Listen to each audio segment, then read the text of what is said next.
Good morning. So I'm having one of those Mondays where like I woke up, we got women issues going on, so I don't feel like 100% anyway, and my hair looks like a mushroom because I was too lazy to put product in it yesterday.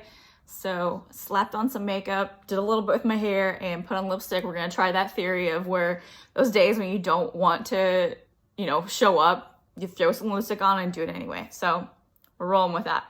So today I want to talk a little bit about a post that I talked about last week with Jordan Peterson in the 12 Rules for Life book. And that's about just, getting better a little bit each day. So it talks about better. Perhaps that means better for me and my family and my friends, even for my enemies. But that's not all it means. It means better today in a manner that makes everything better tomorrow and next week and next year and a decade from now and 100 years from now and 1,000 years from now and forever.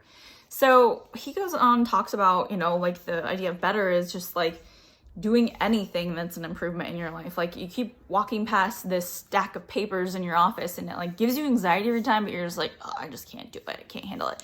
What if you just went through and got rid of half the pile, and how much less anxiety you'd probably have from that? And it's just one of those things that like you just have to turn the dial a little bit each day.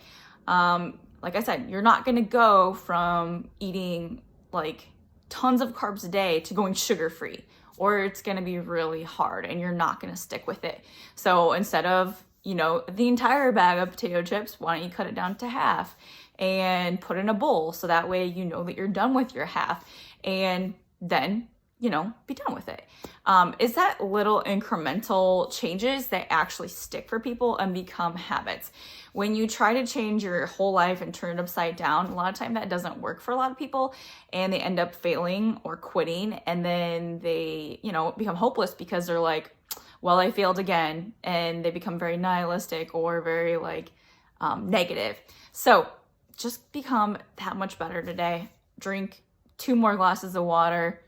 Walk, drive or park your car to a couple, yards further down and walk that extra little bit.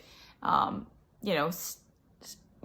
an extra lap on your lunch break to add more movement into your day. Do something small today that's going to continue and it's going to build. And it's not just going to have an impact on you being better today, or it's going to seem really trivial for today. But if you continue to grow that habit, it's going to make a better tomorrow, a better next year, a better 5 years. So health is very gradual, and it's very, I'm trying to think of the word, it builds upon each other. So the little things you do continue to snowball, and it creates bigger and bigger changes. And I'm pretty excited because next week I'm going to be starting a challenge, inflammation challenge in my Facebook group. So I will give you a link here in the next week. But it's going to help you realize some of the things that you can do every day that are small that can create big changes for your health, for years to come. So be on the lookout for that, and have a happy Monday.